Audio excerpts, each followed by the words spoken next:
ज्यों ज्यों हम ऊपर जाते हैं त्यों त्यों अधिक गर्म महसूस करते हैं। तो इस तरह के सेंस में आपको द लगाना है, इन्हें पैरेलल आ जाता है। आगे आर्टिकल में सबसे ज्यादा प्रश्न इसी ट्रिक से आता है। आर्टिकल में सबसे ज्यादा प्रश्न इसी ट्रिक से आता है। द वहां आपको लगा देना होगा जहां नाउन के बाद ऑफ लगा हो, नाउन के बाद इन लगा हो। कारण यह है कि जब ऑफ या इन आता है तो उस नाउन को खास बना देता है, और कोई भी नाउन यदि खास बन जाता है तो हम उसके पहले द अवश्य लगा देते हैं। एग्जाम्पल बनाएंगे आप लोग। He is Shakespeare of Chhapra. He is Shakespeare of he is Shakespeare of Chhapra. क्या गलत है?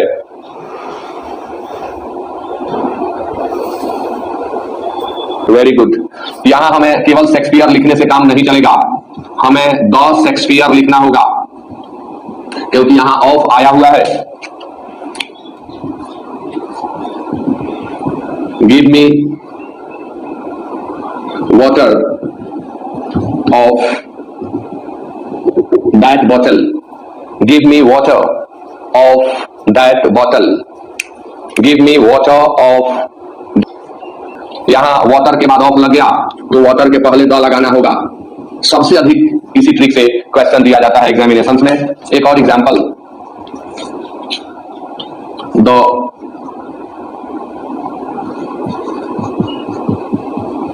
Shlokas of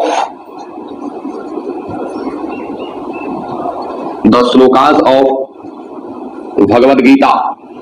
the shlokas of Bhagavad Gita can turn a man's life. The slokas of Bhagavad Gita can turn a man's life. And Nain Pratap Singh आपने तो rule ही लिख दी, best performance. Rakesh Kumar very good. Bhagavad Gita महाग्रंथ है और एपिक्स के नाम के पहले, वेल नॉन बुक्स के नाम के पहले द लगता है, इसलिए केवल भगवद गीता लिखने से यह सेंटेंस गलत था। इसके पहले हम द लगा दें, यानी ऑफ के बाद हमें द भी लगाना पड़ सकता है। अब मैं आपको बताऊंगा कुछ फ्रेजल यूज, कुछ फ्रेजेस जहां ऑफ रहते हुए भी द नहीं लगता है, जैसे ए मैन ऑफ लेटर्स, विद्वान व्यक्ति। यह फिक्स है, जहां भी एक को दर्शाना हो, एक को वहां ए ही लगेगा, एन ही लगेगा, सारे नियम फेल हो जाते हैं। विद्वान व्यक्ति मतलब एक व्यक्ति, सिंगुलर है इसलिए ए लगेगा। ए मैन ऑफ विजडम, बुद्धिमान व्यक्ति। A woman of character, a woman of character, चरित्रवान औरत। ए मैन ऑफ इंटेग्रिटी, सत्यनिष्ठा वाला व्यक्ति। ए मैन ऑफ इंटेग्रिटी, सत्यनिष्ठा वाला व्यक्ति।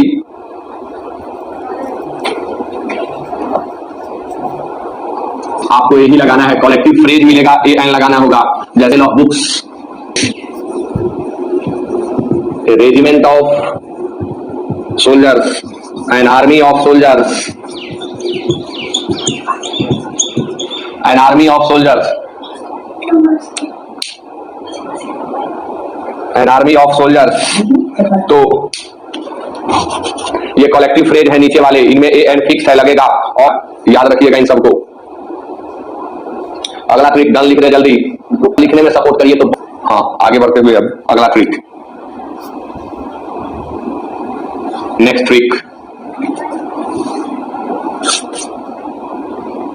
द वहां लगा देना होगा जहां नाउन के बाद रिलेटिव प्रोनाउन आकर के उसे खास बना दे। हु आ जाए, हुम आ जाए, व्हिच आ जाए, दैट आ जाए, इस तरह के शब्द आ जाए तो आपको वहां द लगाना होगा। कल क्लास चलेगा, गलती से मैं कह दिया कि शनिवार है, it is not Saturday. A man who helped me belongs to Pakistan. A man who helped me belongs to Pakistan. A man who helped me belongs to Pakistan. Very good, Rakesh Kumar. हो जाता है कि जिस व्यक्ति ने मेरी मदद की वह पाकिस्तान का निवासी है, जिस व्यक्ति ने मेरी मदद की वह पाकिस्तान का निवासी है, तो यह व्यक्ति खास है, इसलिए हमें यहाँ द का प्रयोग करना होगा। तो ट्रिक याद रखें, ये सब लगा हो तो द आप अवश्य लगा दे। एक और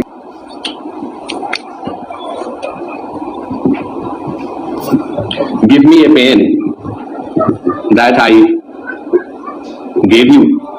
give me a pen that I comment किए हैं। हाँ, हिंदी सही लगा लेते हैं आप। नैन प्रताप सिंह गुड। ये नहीं होगा, यहां द का प्रयोग होगा। अगला ट्रिक आप सभी लोग लिखेंगे, by plus the plus dozen, kilo, litre, ton, day, quintal. इसमें हमें बाई लगाना होता है, सॉरी बाई लिखना होता है। अगर बाई है, dozen, kilo, litre, quintal, ton, इन सभी इकाइयों के पहले ये सभी यूनिट्स हैं। अगर इन यूनिट्स के पहले बाई का प्रयोग हुआ है तो हमें द लगाना होता है। जैसे bananas are sold by dozen. Bananas are sold by dozen, ऐसा कहना गलत है, हमें लिखना होगा बाई द डजन। एक भी आर्टिकल का प्रश्न नहीं छूटेगा। आप इन सभी रूल को याद करें। आर्टिकल आपके एग्जामिनेशन के लिए बहुत महत्वपूर्ण है, इसलिए आर्टिकल में पहले रिवाइज करते रहेंगे।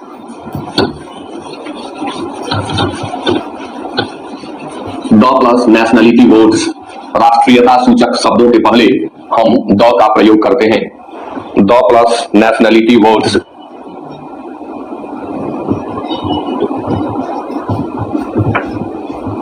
जितने राष्ट्रीयता सूचक शब्द हैं उन सबके पहले द लगता है। जैसे the Indians, the Americans, the Chinese, etc.. अब जो सिंगुलर फॉर्म में होते हैं उनके पहले ए लगता है। जैसे ए यूरोपियन, एन इंडियन, तो यहां ब्रैकेट में लिख लिया जाए प्लूरल। जो प्लूरल फॉर्म में है उनके पहले द लगेगा।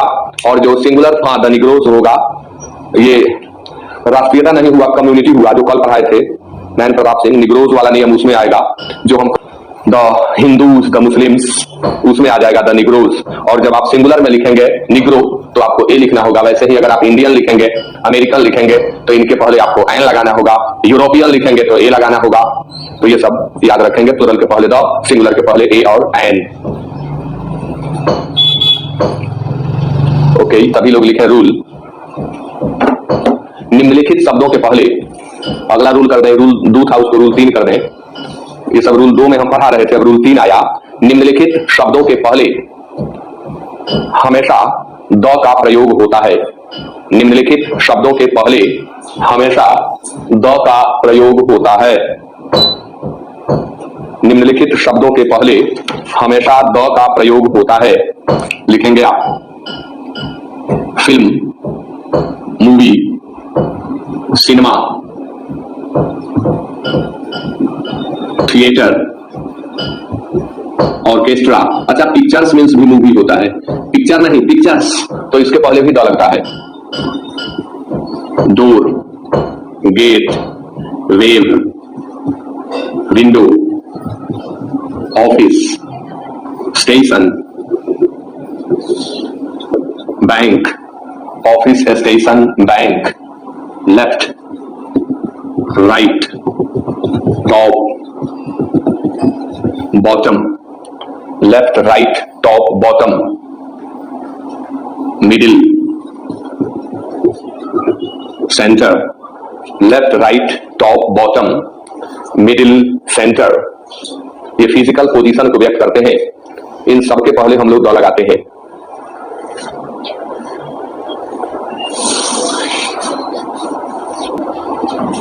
एग्जाम्पल, अब एक बात बार बार बोलूंगा कि जहां एक का अर्थ आए वहां आपको ए या एन ही लगाना है।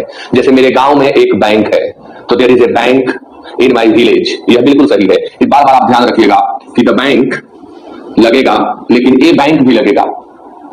The bank is a place where we deposit our savings.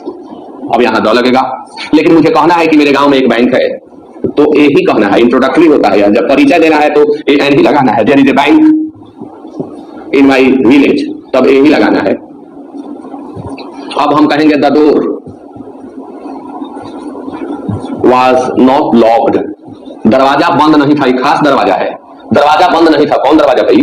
तो जो खास था इसलिए द लगेगा। और कहें कि एक दरवाजा टूट गया है तो a door is broken, a door is broken. तो आपको हमेशा ध्यान रखना है कि जहां एक अर्थ आए वहां हम ए या एन ही लगाएं। मैंने एक सिनेमा देखा था, I saw a movie, the movie entertains us, यानी जब उसी की पर्टिकुलर चर्चा करेंगे तो द लगा देंगे, और किसी एक के बारे में कहना होगा तब हम वहां पर ए या एन लगाएंगे।